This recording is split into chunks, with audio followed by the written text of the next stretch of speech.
जिनका मुझे हम लोग लाने का अहम किरदार है, हमारे रिजवान भाई उनका हुक्म था सलाम को पेश करने का, जो पर मैं पढ़ना चाहता हूँ वो सुनिएगा कि मुझे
फिर रिफाकत का कितना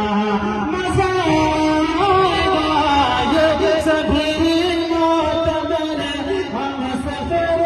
हो गए, फिर रिफाकत का कितना मजा आएगा। आपने मोहब्बतों से नवाजा, आखिर बंदा आपके लिए पढ़ते हम फौरन जगह लेता हूँ कि महफिले